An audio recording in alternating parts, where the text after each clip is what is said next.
Thank you for listening to the Conform to Christ podcast, where we seek to engage the mind, affect the heart, and call people to follow Christ. My name is George Mays. I'm here with Jay Jones. Hey, This good is morning. Text Driven Tuesday.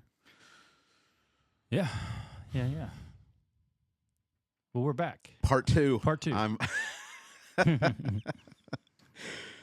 What's so funny? So we had the restart.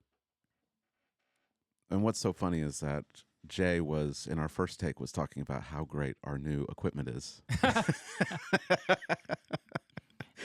And then about 20 minutes in, Wayne tells us that nothing is coming through. I don't think it's the new equipment though. I think it was just the cable. We need a new cable. Yeah. I think that's it. That cable's probably 5 years old. So if you can find it in your heart to open your wallets, no. Let's buy new cables. Yeah, just start replacing all the cables now. All the gear is new gear. But we're good. We're getting So you're just gonna have to. I'm just going to ask you right now to close your eyes there. and imagine Jay and I just saying the most profound things for 20 minutes, talking about the things that really matter in life. Because we're not going to repeat. We're not going to repeat any of that. Yeah. We're just going to go into Romans chapter 5. It did happen. It did happen. It's, yes. There's a conversation that we had. It's just for me and you and Wayne. I guess so. Yeah. So hopefully it was edifying for you, Jay, as much as it was for me. Mm-hmm. Wayne is our Jamie. Yeah.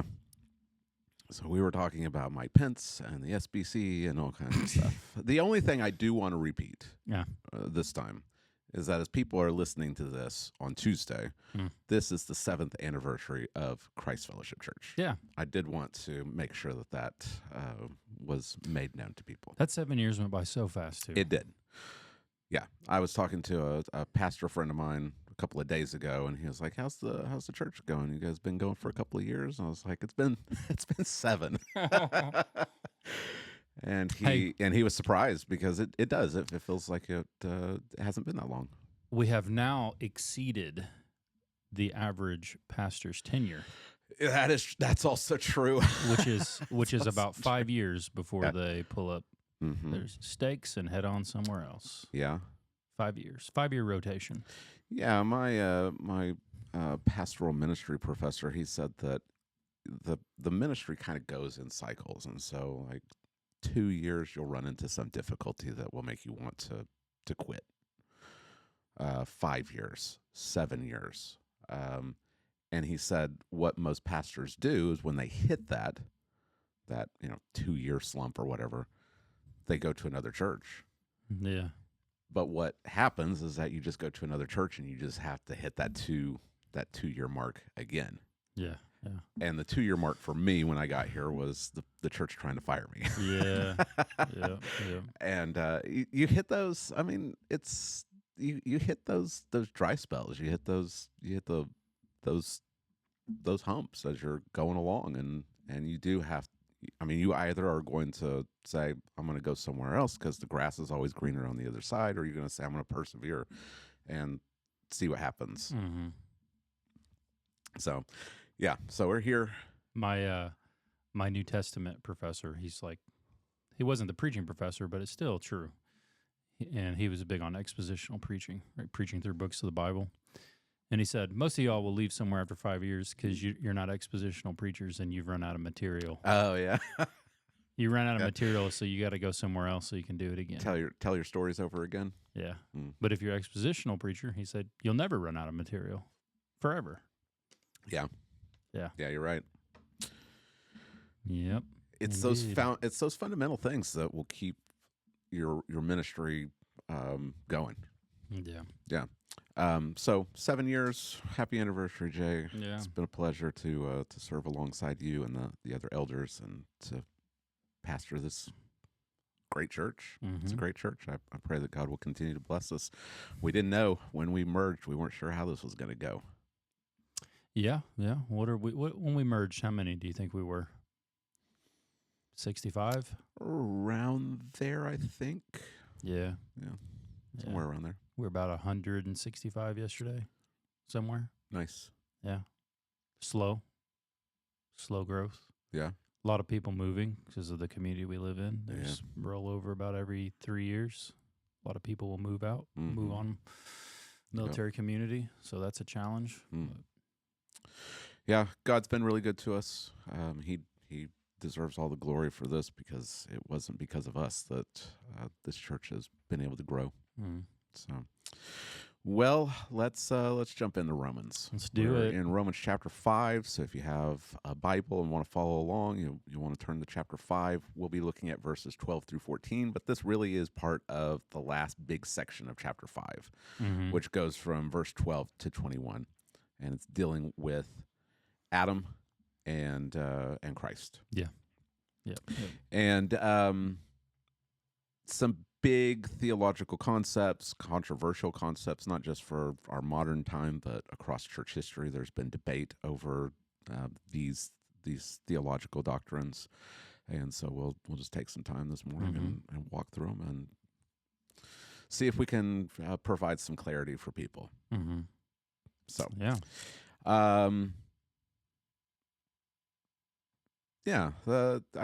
you mentioned something, and I think that this is really good because we're going to be talking about federal headship and original sin, and the idea that Adam's sin actually did something to us. Yeah.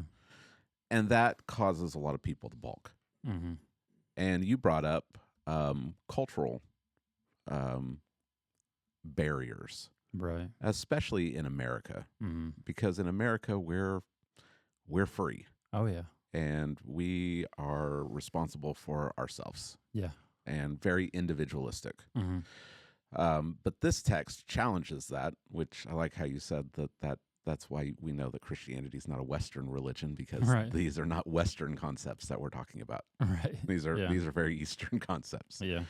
But yeah, I've thought about that before. Like people want to be the master of their own destiny, right? The captain of their own ship. And the idea that someone millennia ago, their action has ramifications, like real ramifications for us today. Right. It really offends people. Like it's scandalous. Yeah. Yeah. And we have this idea of fairness that plays into that too. Right. That which we'll talk. We can talk about that when we get to that section. Yeah. But we are Americans, and we do live under a representative government. Right. And we have representatives right now in Oklahoma City and Washington, D.C. And whether they do or not, what we want them to do, that's for another time. But they do represent us, and the things that they do in Washington, D.C., whether we like it or not, affects us here in Lawton, Oklahoma. Right. If they make a law in Washington, D.C., whether we like it or not, it's the law that we live under. Yeah. Yeah. So we should be able to grasp federal headship. To some extent, yeah. To some degree. Right. Yeah, we should. Yeah. And we can, we want to hold off on defining it till we get there? Or? Yeah, we can do that. Okay. Yeah. Well, let's have you read it. I don't know. Do you want to read the entire section, or you just want to read 12 through 14? Yeah, I can read the whole section because we'll dip into occasionally probably the other verses. Right. But I'll just read it. Okay. I'll just read it straight through, starting in verse 12. Okay. Romans chapter 5, verse 12. Therefore, just as sin came into the world through one man, and death through sin, and so death spread to all men because all sinned. For sin indeed was in the world before the law was given, but sin is not counted where there is no law. Yet death reigned from Adam to Moses, even over those whose sinning was not like the transgression of Adam, who was a type of the one to come. But the free gift is not like the trespass. For if many died through the one man's trespass, much more have the grace of God and the free gift by the grace of that one man, Jesus Christ, abounded for many.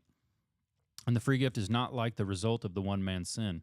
For the judgment following one trespass brought condemnation, but the free gift following many trespasses brought justification. For if because of one man's trespass death reigned through that one man, much more will those who receive the abundance of grace and the free gift of righteousness reign in life through the one man, Jesus Christ. Therefore, one trespass led to the condemnation of all men, for all men, So one act of righteousness leads to justification and life for all men. For as by the one man's disobedience the many were made sinners, so by the one man's obedience the many will be made righteous. Now the law came in to increase the trespass, but where sin increased, grace abounded all the more, so that as sin reigned in death, great grace also might reign through righteousness, leading to eternal life through Jesus Christ our Lord. All right. Well, you titled this sermon "Adam, the King of Death," and that's a solid title, Jay. Yeah. That's good. Yeah, I feel like there should be like some death metal music playing in the background while you're Adam, the King of Death. That's good. But you mentioned, and I wanted to flesh this out a little bit. You mentioned it in your introduction, but I wanted to talk about it a little bit more. You said that the therefore connects us to verses 1 through 11. Mm-hmm. And I wanted to talk a little bit about that because it can almost seem like this is just a parenthesis, like this is just a footnote or something that Paul is diverting into some theological concept. But the therefore connects us to what we talked about last week, the love of God, the evidence that God loves us. It ties us back into verses 1 through 5, and therefore, since we've been justified by faith, we have peace with God, and it's all about the confidence and the hope that we have in the gospel. Yeah, but we're talking about Adam's sin and his trespass and how it brings death and condemnation. How does this section connect to what we've already seen in chapter 5?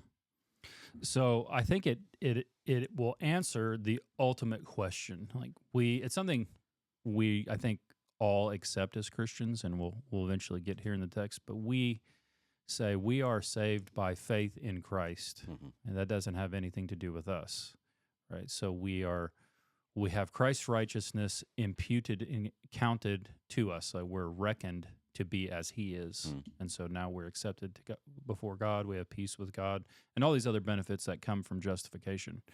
But have we really grasped like what that means? It means there's a representative acting on our behalf. So I think he aims to flesh out justification more fully before he moves in chapter 6. There'll kind of be a shift to talking more about sanctification. So this is like his final closing argument on justification. And to do that, he's going to bring forth two representatives, but really for the purpose of showing how great Christ is. The point isn't really Adam. Adam is only serving as a means to get you to understand justification by faith, apart from works, through Christ, which then serves the purpose of also helping you to persevere in hope and being someone who, at the end, where he says we have become worshipers of God, we boast in God through Jesus Christ. So that this serves that purpose too. So you could see this as like a transition into sanctification with final arguments to clarify more fully how is justification by faith, how is that operating? That's kind of how I see that. Yeah. Okay. Yeah. All right. Well, let's dive into the text and talk about these doctrines. Your purpose statement is that there's these three assertions concerning Adam's sin and why it matters. And you want to do that because it feeds into that hope that we have. I mean, you look at what Adam did and how it affects the world and how the world has just fallen because of this. But this passage, it really elevates that hope that we're talking about in verses 1 through 11, so that we can have confidence that what Christ has done far outweighs what Adam has done. Yeah, much more is a term you'll hear repeatedly. Yeah, grace abounding. Right. Yeah. All right. So 3 assertions concerning Adam's sin and why it matters. The first one is that Adam's sin was real. Yeah. And I mean, I need to spend a lot of time here because you were in Genesis, which works perfectly. But did you know that the kids' Sunday school class was on the fall? I didn't know that, but I was told afterward. Yeah. So it list lined up perfectly. I mean, there's no way that we that we could have made this all fit together. Yeah. But yeah, the kids studied the fall in Sunday school. Yeah, that's pretty awesome. Yeah. And so I think we have to see first off, he's talking about Adam as if he's a real person. Right. This should be like, hey, this is the most super obvious point ever, but we shouldn't take it for granted. He's talking about him and what he did as if it's a real thing. Adam was a real person, and what he did, the one act, which is important because he's going to compare and contrast, right? Christ and Adam. Adam was a real person. He did one act. That one act had produced real results and had ramifications. Right. There's Christ, a real person. He has one righteous act. That righteous act produces results and has ramifications. Mm-hmm. And there are two humanities in these two people. Right. So there's original humanity in Adam. Well, what does that affect on the human race? Because it's a universal in scope, right? And then you come to Christ. He's the head of a new humanity. Mm-hmm.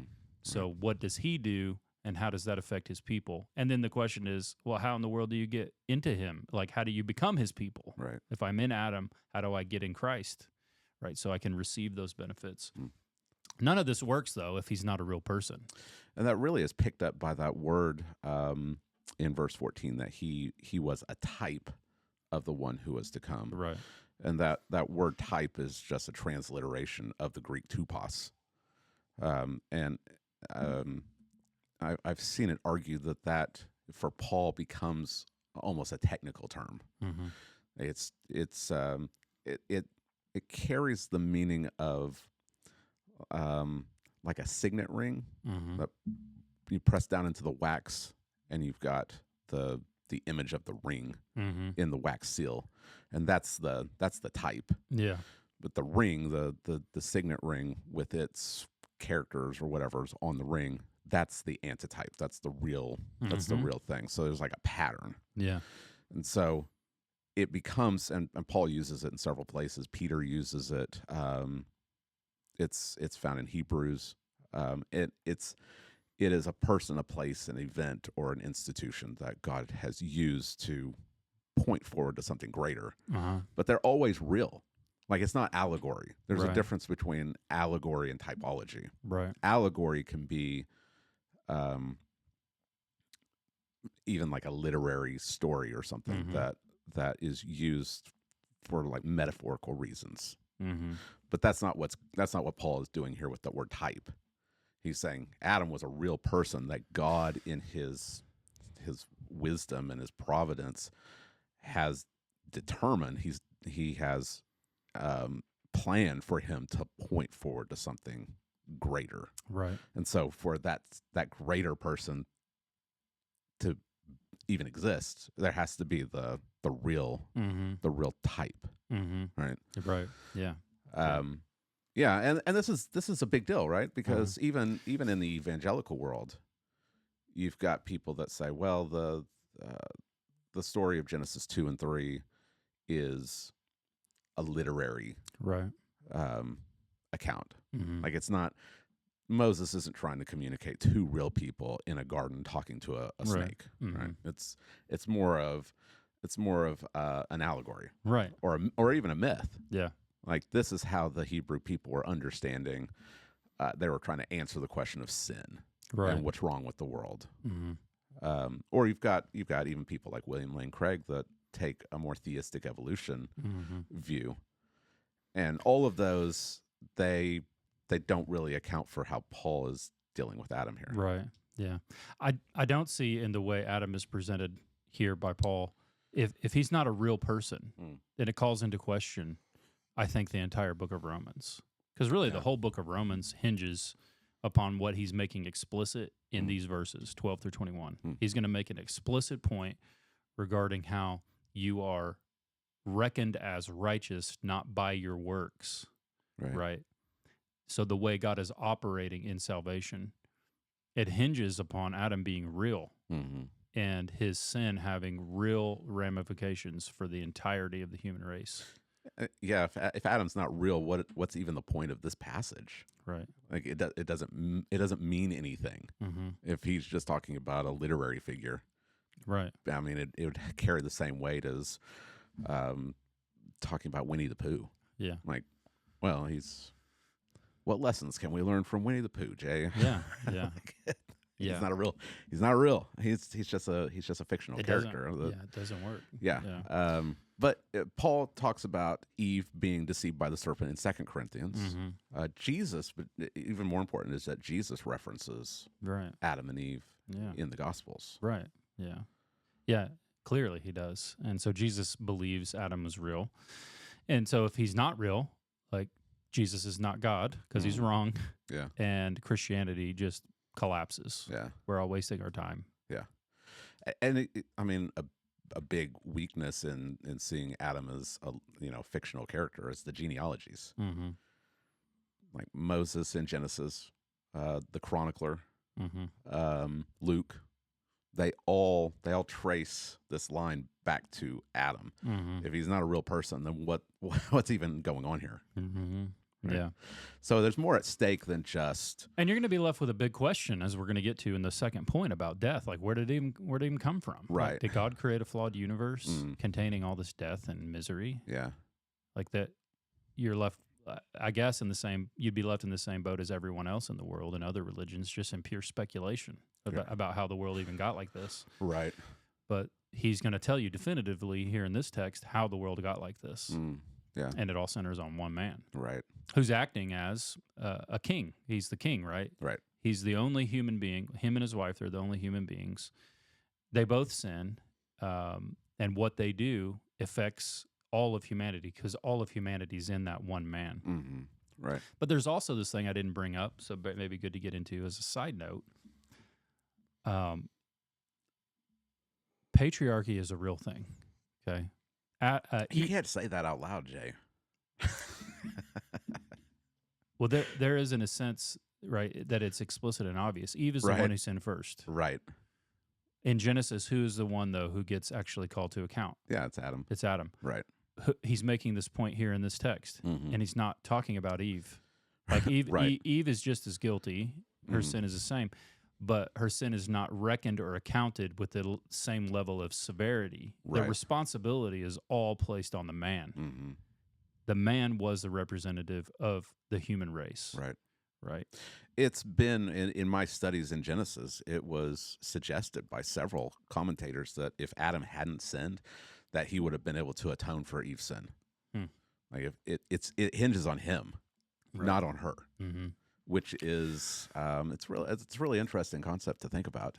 And I think another concept related that would be helpful to think as before we move through the text and get into more explicitly into federal headship, if he would have obeyed in this covenant of works, what would have happened to him? I mean, it's speculation, I guess, because we're not explicitly told. Right. But what he did, and if he would have obeyed, he would have entered into a state of glory, right, and eternal life, and all of humanity would have been brought with him. Yes, right. So it's not like he would have, and then then later other people would have faced a test, right, and if they would have passed the test, then they would have too. No, what Adam did drags all of humanity with him. And we do this by seeing the antitype. Yeah. Like what's going on with Jesus, because he's the last Adam. He fulfills his ministry, and then he enters into his glory. And what happens to those he represents? They enter into glory also. Right. It's this, we read it backwards and we say, well, Adam was supposed to fulfill his work, and then he would enter into glory, and those he represents would have entered into glory also. Right. Yeah, because they stand next to each other, right? Yeah. And this idea that Adam was a real person, it also has to do with the covenant. Like there's a reason, and we probably can pick up on that as we move along. So he's a real person, and he sinned. Like in verse 15, he calls it the trespass. 16, the one man sin. 17 and 18, the one trespass. Verse 19, the one man's disobedience. So the whole text of 12 through 21 is repeatedly emphasizing Adam did something, right? What we know is the one sin, rebelling against God, eating what he was forbidden to eat from, the tree. And that one act is central in this. Yeah. And if he's not real and the one act was not real, calls into question Jesus and the one act of righteousness, which is his death, burial, and resurrection. and what it produces. Hmm. So you have to believe in a literal Adam. Right. The gospel literally depends on it. Yeah, that's right. Yeah, I think there are some things in Genesis that can be agree to disagree, but not this. Right. Like the historicity of Adam is a central element to Christianity, Mm-hmm. Right. because so much rests on it. Yeah. Yeah. And I read one commentator, and he really said, if you don't think about this as a story, in these short verses here, God is telling the whole story of redemption Right. with two main characters. Yeah. We like to insert ourselves and our importance into the story. Right. But from God's perspective, there are two main important characters in the entire history of mankind. Mm. And they're told by Adam and Christ. Yeah. And that's how they're presented here. Right. All right. So Adam's sin is real. Mm. The second point is that Adam's sin brought death. Right. Yeah. And you can see it. I mean, it's clear, right? Just as sin came into the world through one man, and death through sin, and so death spread to all men because all sinned. And we should remember that he was not created in a state of death. There was no death in the entire world of any kind. But and God warned. It's not like he didn't have the warning, right? God warned, the day of you eat of this, you will surely die. Right. And we go, well, he didn't die. And we've talked about this. Like he died. He would die. He would live a long life and have children and grandchildren. And that's just a testimony to have the goodness and the grace and mercy of God, that he would not immediately kill him Right. and start over. But he did die in a very real sense. He spiritually died. And I think, if you think about it, that is the worst part. It's worse than to die just physically. Right. Because if you die physically, as we will, right, but we're in Christ, that's not the worst thing that can happen to you. Right. The worst thing that can happen to you is to spiritually die. So he spiritually dies. Spiritual death enters the world through him. So he spiritually dies. We know that because he's afraid. He's naked and afraid and ashamed. He feels the effects of spiritual death in his conscience. But also God casts him out of the garden, out of his presence, away, to never have a human means of return, right? That's, the flaming swords, the supernatural beings. Yep. They're saying there's no way back for man. Like, you can't work your way back in here. You're not getting back into the garden, into the close proximity to God that you had. You spiritually died. And that's all over the New Testament, spiritual death. The most explicitly obvious maybe would be like Ephesians chapter 2, right? Where it says that we were dead in our trespasses and sins, and it will go on to call us by nature children of wrath, like the rest of mankind. Right. So spiritual death enters. We become children of wrath, like the rest of mankind, dead in our trespasses and sins. So physical death enters, which is, I think, probably the worst consequence, but then also there's going to be physical death. Yeah. Physical death entered the world. So we look at the world with not only just the death of all the animals, but every single human being that's ever lived dies. Like, we're all going to die. And it's going to be unplanned. I heard someone say that once, and I'll never forget it. Your death is going to be probably unplanned. Right. Now, maybe you live a really long life and you die, it's coming, and you got a ballpark, 1 or 2 weeks. That's the exception. Most of us will never know when it's coming. It'll be completely unplanned. Yeah. And it's terrible, and we face the consequences of it, and we feel the pain. Every time someone dies, that's a painful experience, traumatic. And there's something even about having to face death and to see death that seems completely unnatural to us. That's where the unbelieving world tries to minimize the terror of death. That's why you've got guys that are like, oh, but we're stardust, and when you die, you return to the stars. Isn't that wonderful? Right. It's because they know, like, they're suppressing it, but we know that death is unnatural, and that there's a terror behind it. Because even if we try to ignore our guilty conscience, and we try to ignore that death is not something that is natural, it's not something that we should like cozy up to. Mm-hmm. It's something foreign to us. We do try to get away from it. Right. I mean, there's a reason why, like dying people, we usually put them somewhere else. Mm-hmm. Like they don't die. You usually don't die in the house anymore. Like you die in a hospital, you Right. die in a nursing home. Yeah. It's because behind those sterile walls, we don't want to. We know what's going on, but we don't want to witness it, because in witnessing it, we know that this is our fate also.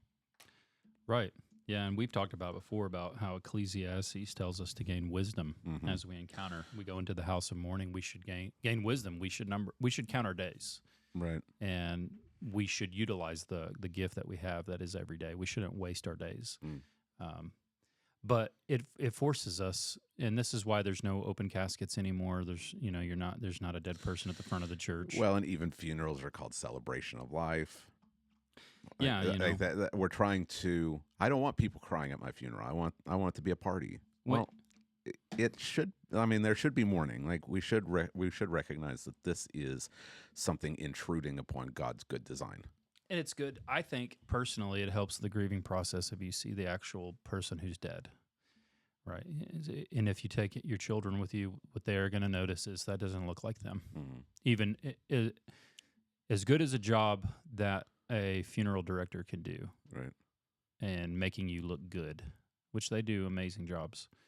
You just don't look like you. Right. It's because your life's gone. Right. The essence of who you are as a being is gone. And it's so obvious and so apparent. And it hits you with that reality. Like, death is awful. It's terrible.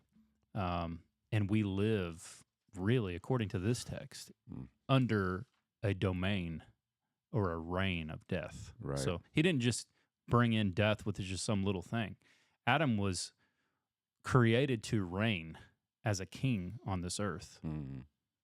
And he has been usurped because of his disobedience. And now death is reigning. Right. Death reigns through sin. And it's repeated. Like, when something's repeated, you should take notice. And it's because he's going to make a really big point, as we're going to see next week. Adam's reign is the reign of death, right? Verse 14, death reigns. 17, death reigns. Verse 21, sin and death reign. Right. So it's like he ushers in, through his disobedience, a reigning power over this world. And it should be obvious, because every person, this is our destiny. Yeah. To go into death, to succumb to the power that is unleashed upon the fallen world.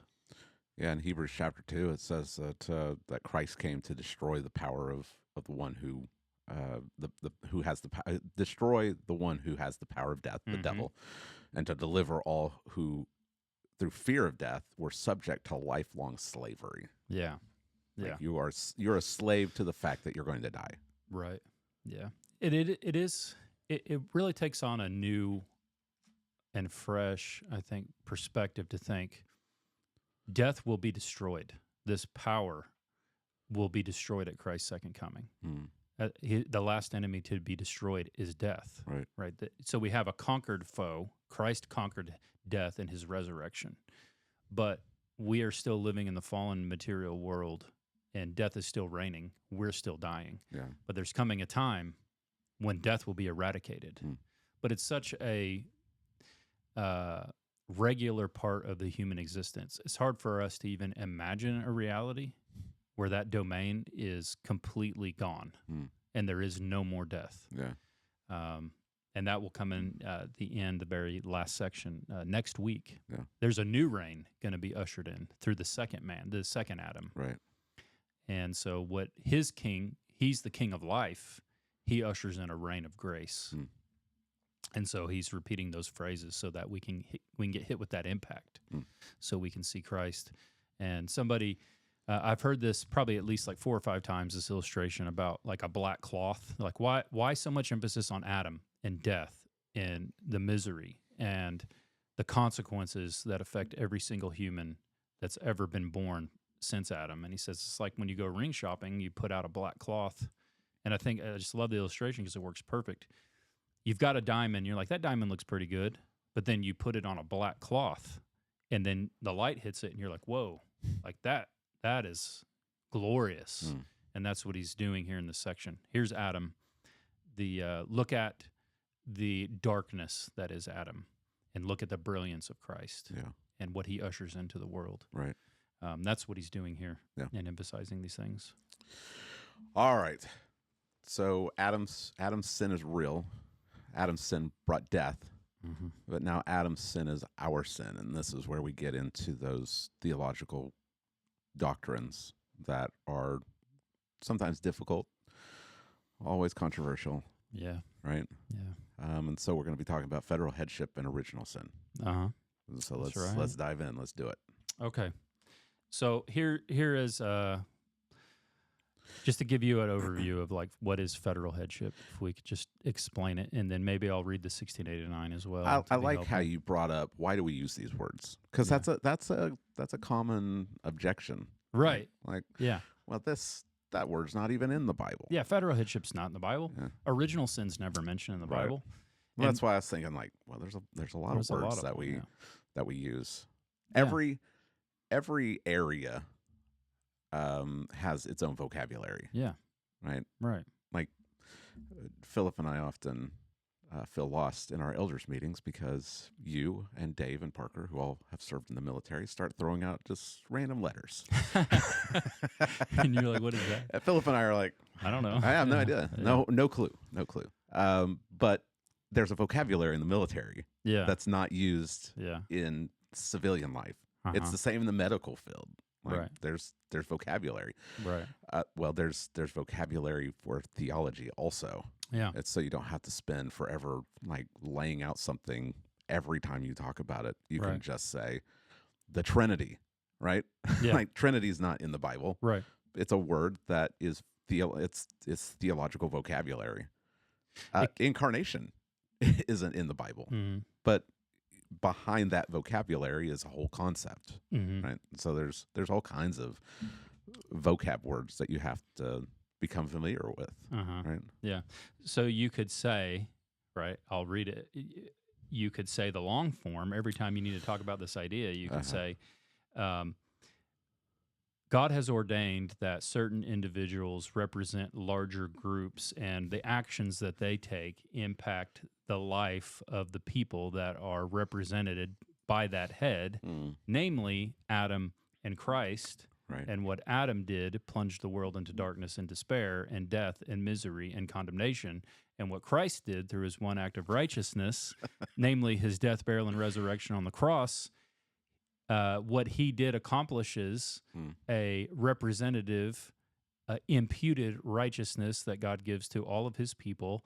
And not only that, but a persevering faith and a faith and love that takes them to the end in glorification, where they reign in eternal life and grace. Or I can just say the doctrine of federal headship. Yeah. And that's easier. Yes. Yeah.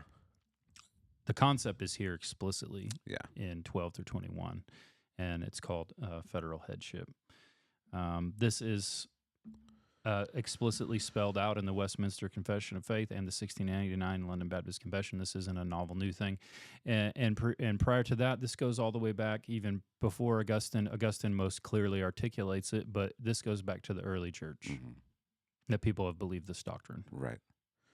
It's all over the place in the Old Testament. Even if we don't just think about Adam, I've just finished reading the book of Joshua, and think of Achan, who they're not supposed to take anything from Jericho. It's all under the ban. They're supposed to burn it all. And Achan sees some gold that he wants, and so he takes it and hides it. And what happens when Israel goes to fight against Ai? Yeah, they're defeated. Yeah. And Joshua is lamenting, and God says it's because Israel's been unfaithful. Right. Israel's been unfaithful? It was one guy. Right. His sin affected everybody. Yeah. And then when they cast lots to determine who did it, it falls to Achan, and they stone him and his entire family. Well, they didn't do anything wrong. Right. He represents them. He's the head of the family. He's the head of the family. Yeah. Same with David when he takes his census. Yeah. God pours out a plague on Israel because David, as the king, is the representative. Right. I mean, it just carries through the entire the entire Bible. Yeah, yeah. And I like how you said every Christian likes the federal headship of Jesus. Mm-hmm. But it's when we start talking about Adam that people are like, hold up now. Oh, yeah. Hold up now. That's not fair. I like that everything that Christ accomplished in his death, burial, and resurrection can save me. Right. Because he's my representative before God. Right. And even if people never heard this doctrine, if you're a Christian, you're believing it. Right. Like if you believe you're saved by faith and not works, you're believing in federal headship. Right. Applied to Christ. Yeah. His obedience is now credited to me. Yeah. But it's not the other. We don't want to go the other way. Right. Yeah. So there's also the original sin. Original sin is more than just this is the first sin that ever happened. It kind of captures the idea of what happened there. How does that relate to us? And that it gets to the idea that all human beings, because of Adam, are born with a nature not really inclined to sin. Like some people will say it that way, but really a nature of sin. Right. That's the best way to say it. Right. Why do I sin? Yeah. Because I'm a sinner. Yeah. It's our nature. It's our nature. Yeah. I always use the illustration of why does a dog, throw up and then eat its own vomit? Yeah. Because that's what dogs do. Like, it's a dog thing to do. Right. Why do people do wicked things? It's in their nature. That's what fallen humans do. They sin. Right. Yeah. But it's not just that inheriting a nature that it is sin. It's inheriting guilt. That's the one. That's the rub. That's where the rub is. Do we inherit condemnation from Adam as well before we were ever born? Because that seems unfair, right? Yeah. But that's what's in original sin. Right. You inherit not just the sinful nature, but also the guilt of Adam. Just by way of being a human, of being born into the world. And that seems to people, Westerners especially, to be atrocious. So those are the terms. Now, is that what's taught here in the text? That's really the only question that matters. Right. More than theology books and definitions is what is he actually saying here? And it really all comes down to the last part of verse 12, which if you see in the ESV says, because all sinned. I don't know. Do you have an LSB there? Does LSB say? I think it says the same thing. I've got the ESV in front of me. Because all sinned. Most will use that phrase in English. And this is where the debate really rages. And I bet you could say, okay, I want to read all these books this year. I bet you could read for the whole year on different people who have written on this. Like there's that much stuff, and there's that. Because all sinned. Yeah. So there's that much that's been written. You could read books and articles all year long on arguing about this. Yeah. And of course, there are some arguments that are more philosophically based. But if you're going to go just with like a textual argument, like what would the text let this say? There are really three options.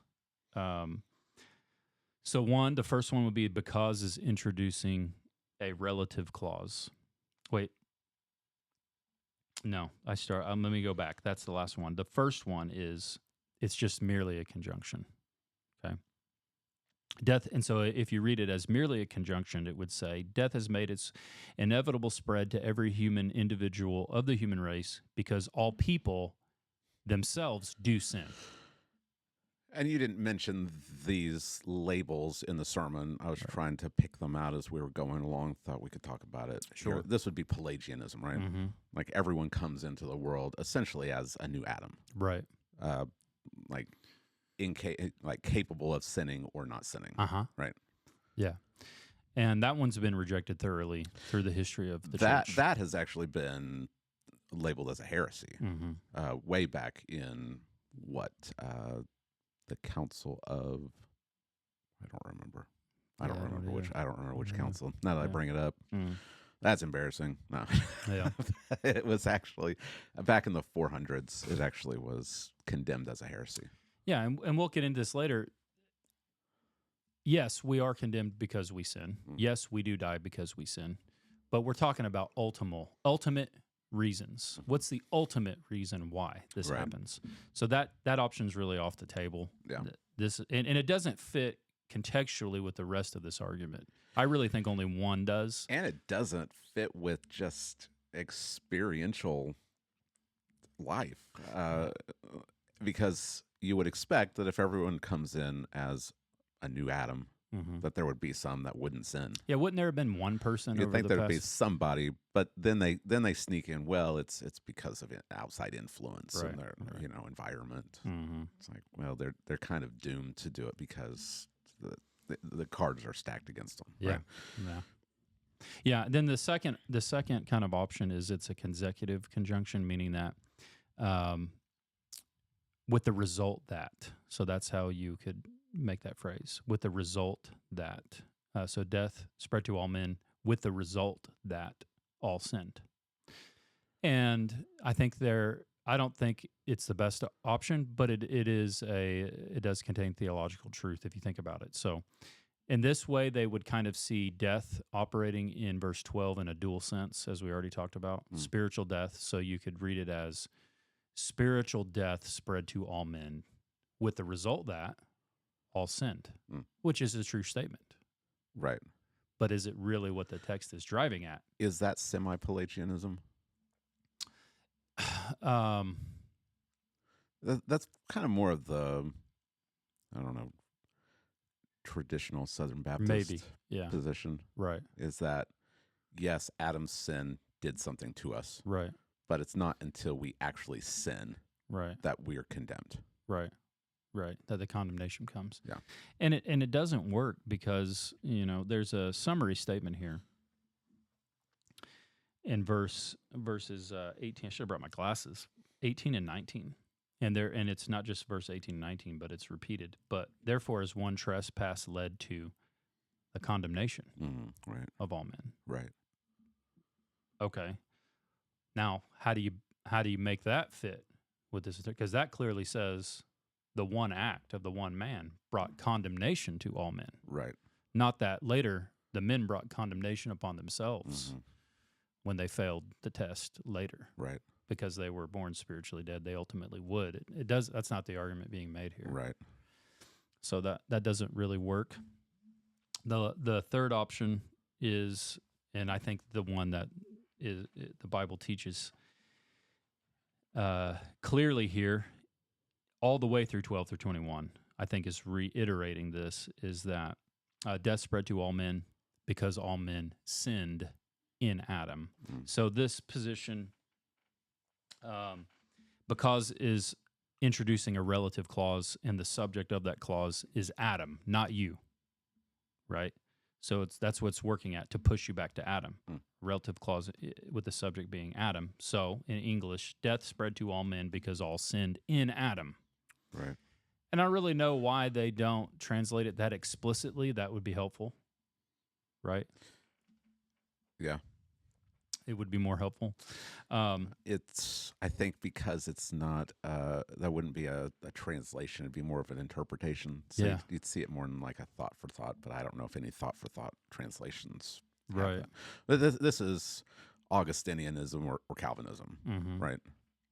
I wanted to ask you, it just popped into my brain, would that be the Catholic position also of original sin? I'm not sure. I didn't dig into theirs. Because I think they follow Augustinianism. Well, but because of baptism, the actual water gets rid of original sin. Right. And confers grace. I think they see the Augustine's position gets better clarified, I think, by the Reformers. Right. Because I think even if you go back and dig into some of his, he is dipping into, which is also a truth contained in this, more of a natural headship view, meaning that like there's an act in sex which is itself tainted. It's actually biological. Yeah, but it's tainted. Right. There's a sinful component to it. Right. Which doesn't fit with the rest of the Bible. Right.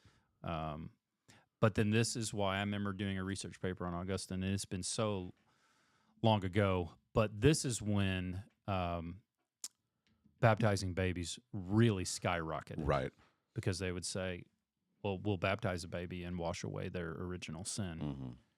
Because babies were dying a lot back then. Right. And so that's when it really kind of, became popular. Yeah. But the idea of original sin can be traced all the way back there, because that's why they started having bad practice. Right. Right. Yeah. Right, so right doctrine, bad right practice. doctrine, bad application. Right. And so even adults, if they weren't baptized as babies, convert to Christianity, Right. would put off their baptism until like they're about to die, Right. so they could wash all their sin away. Right. Yeah, and it can be done. Yeah. So a lot of bad practices started happening. Yeah. So people in this, which I think is the correct interpretation, they sin because they're sinners. They inherited that nature, but they also inherited the condemnation, which verse 18 makes crystal clear. Yeah. That you're born already condemned, because you, in the only sense that really matters, according to God's perspective, you were actually in him. He was humanity. Like Adam means humanity, right? His name is special in that way. It's his individual name, but it kind of shows that he's a representative, and we're literally in him. So everything he does is us. Right. But we have verses 13 and 14 can be a little confusing. So Yeah. Verses 13 and 14 make it I think clear. Let me find here in my notes. Let me catch up. Okay. It's an outright statement about a time period. Right. There's a period between Adam and Moses. It's a 2,500 year period. It's a long period of time. There's no law, though. There's no law given. Not until Moses is the law given explicitly, calling things sin, and you know they're sin when you do them, and you know you're condemned for doing them. And Adam had a similar arrangement. Right. There's one law. Don't do this. Do it, you'll die. Obey, you'll live. Right. But everybody in that in-between period didn't have that explicit law. Right. And so the question, I guess, arises is that he's trying to use to make this point, make you ask, well, why did everybody die in that time period? Right. Well, if people only die because they violate an explicitly revealed law, this argument doesn't work. But if they die because they're already condemned, because they acted in Adam, right, then the argument works. And that's the way the argument is functioning. Right. So their sinning was not like Adam, in that they were breaking a revealed law. It's not like what would happen after the law was given. But yet death was reigning. That's what he says. Death reigned. Everyone was dying. Yeah. Yeah, and I think that things like death in the womb destroys Pelagianism and semi-Pelagianism. Right. Like death is the wages of sin and condemnation. Right. And so it happens even to unborn children. Yeah. Because we're in Adam. Yeah. And so we stand condemned, and so death reigns over everyone, regardless of age. Right. Yeah. It does, and that can be a difficult thing for us to try to wrap our head around. David says in Psalm 51 that in sin his mother conceived him. Right. He wasn't talking about some sinful act by his mother. He's talking about original sin. Yes. Yeah, he was. And this is, I think, what's clearly being taught here is that death is reigning. How do you know that people are not only just born with a nature inclined to sin, but they're born with the guilt of Adam counting to them based on his federal headship, based on his representation? And the argument he gives is death. Yeah. He said everyone dies. Everyone dies whether they have the law or not. And the reason they die, God is just, is because they're condemned. Now, that then, of course, brings up a whole host of things. I don't know if you want to talk about them, like babies dying, and does God count that against them? Does he actually count them as guilty if they die condemned? Right. And it's my personal belief that he doesn't, right? And there are debates around this, but I kind of see, and this isn't an age of an accountability argument. It actually get there like a reverse, going backwards from the cross. Like, so we are, if you are elect and you are Christ's people, you were before you were born. Right. Predestined to eternal life. Right. But you're born into the world a sinner, already condemned. But yet Christ has already died for you. He died for us 2,000 years ago. but yet what he did is not actually manifested to us until It has to be applied. it's applied. Right. So the way I see, because God is the judge of all the earth and he always does what's right. Right. And I don't think there's any way that I can be more compassionate than God. Right. I think God is infinitely more good and infinitely more compassionate and loving. So the way I see it is that, yes, every single person that's ever been conceived is conceived in sin and guilty because of Adam. But I don't see God in that death. I see him accounting Christ's righteousness to them, because they'll never even be able to manifest a sin nature. They'll never even be able to do a single act of sin. Same thing with people that are special, right? They'll never have the capacity to even morally reason or to understand or to manifest sin in their own life. And so I don't believe I'm more compassionate than God. Yeah. Now, God can do whatever he wants, and what he does will be just and right. But I see him being, his grace abounding because of Christ, far beyond our capacity to understand. So that I see that if a child dies, they are condemned when they die, but it's not accounted in a judicial sentencing way,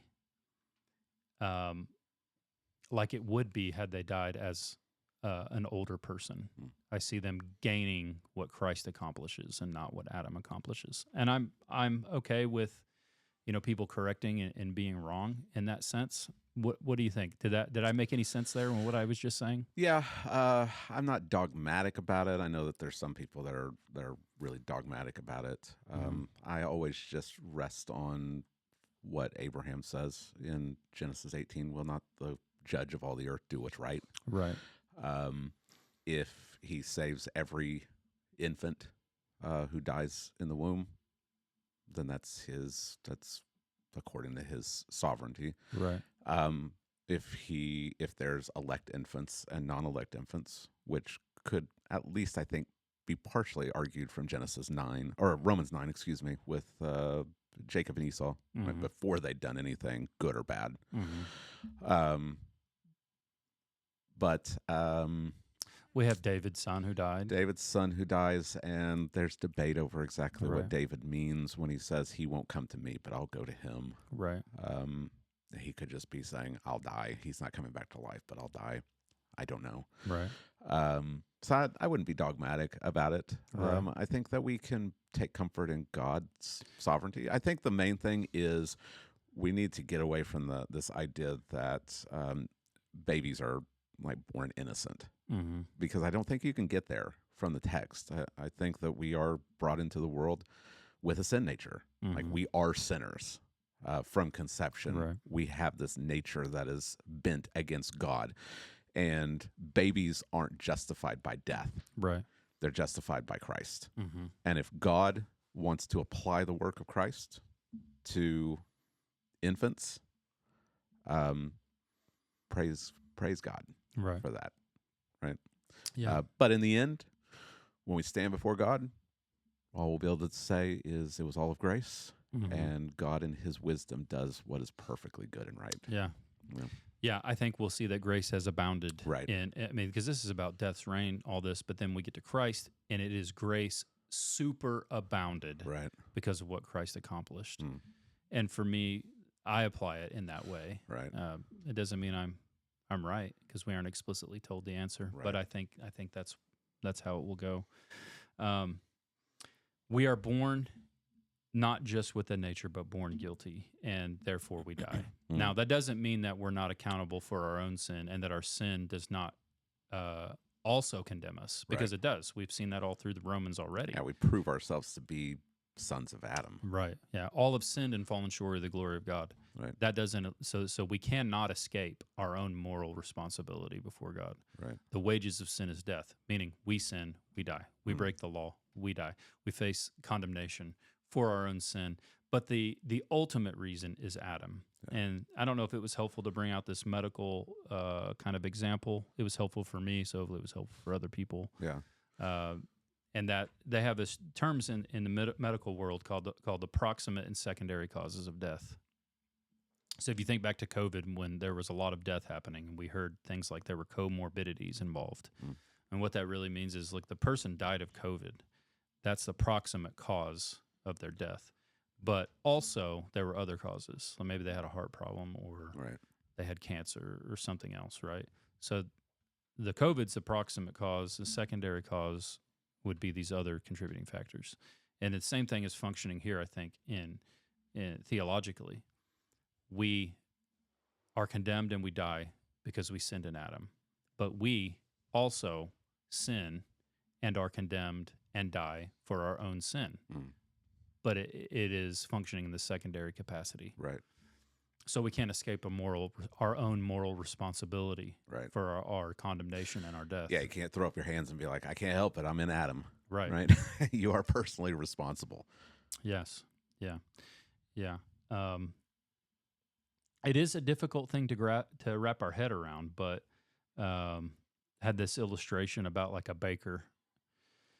If you have a gigantic lump of dough and you mixed in all the different ingredients in that lump and chocolate chips, and you could make a gigantic chocolate chip cookie, it takes up the whole table, but you're going to pull pieces of that off.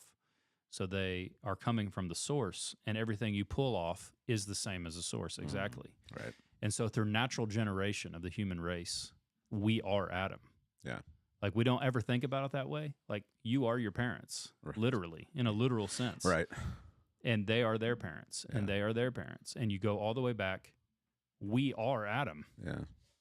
Paul uses the same illustration in Hebrews, talking about the superiority of the Melchizedekian priesthood, is that Abraham paid a tenth to Melchizedek, and Levi was in his loins when he did it, and so it was as if Levi was paying a tithe to Melchizedek.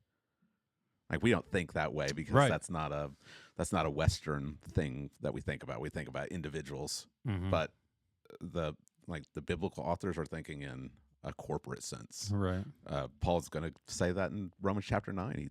He takes from one lump vessels of mercy and vessels of wrath. And I know you said we're not going to be talking about election in the sermon, but you can't. It's connected to this. Right. The one lump is fallen humanity. We all deserve condemnation. So fairness, quote unquote fairness, would be for all of us to perish in hell. But the mercy of God is that He takes some from that corrupted lump, and he chooses to show grace to them. Yeah, He redeems them. Yeah. So they become vessels of and mercy. that's backwards of the way that even a lot of evangelicals think. Yes. They think, well, we come into the world innocent, like we're basically good.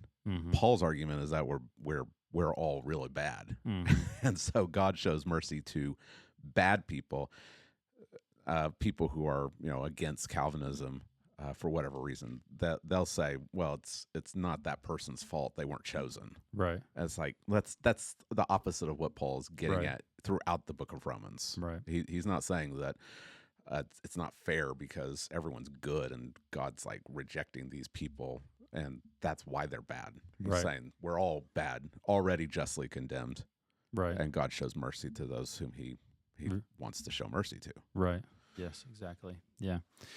And so that's it. That's the main points. Adam's sin was real, and Adam's sin brought death. Adam's sin is our sin. And why it really ultimately matters is because justification by faith doesn't work if it's not true. Right. So if the other is true, if you are not condemned and guilty in Adam, that you have become guilty by what you've done in life, call it works. So your works are sinful, and therefore you are condemned, and therefore you will die. Right. Well, the natural opposite of that would be you can be justified before God if you correct your bad actions and you do good works and you do enough good works, then God will accept you based off of your righteous deeds, which is the exact opposite of the entire point he's been making for 5 chapters. 5 whole chapters to tell you that's not true. You cannot be saved by any human work whatsoever. You are guilty before a holy God. Every mouth is stopped before him. And so you don't have the gospel. The whole argument doesn't work if this isn't the way it works. It works because we are justified because of the work of our federal head, Jesus Christ. Yeah. So his righteousness is credited or accounted or imputed to us, not based on our work at all, but only on the grounds of faith. God justifies us through faith. Yeah. And nothing else. Right. And it all hinges upon Christ and him acting as a representative of a new humanity. Mm-hmm.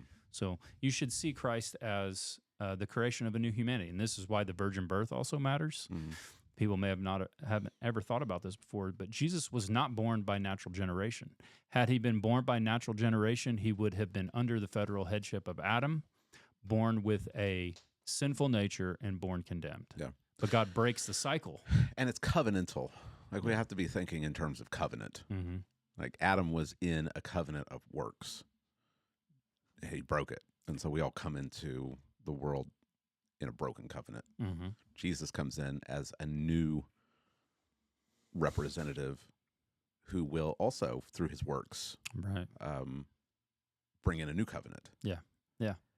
So thinking about covenants, thinking in kind of this overarching idea of covenants will help to solidify this stuff. You could even break it down. I didn't do it, but you could break this entire argument down.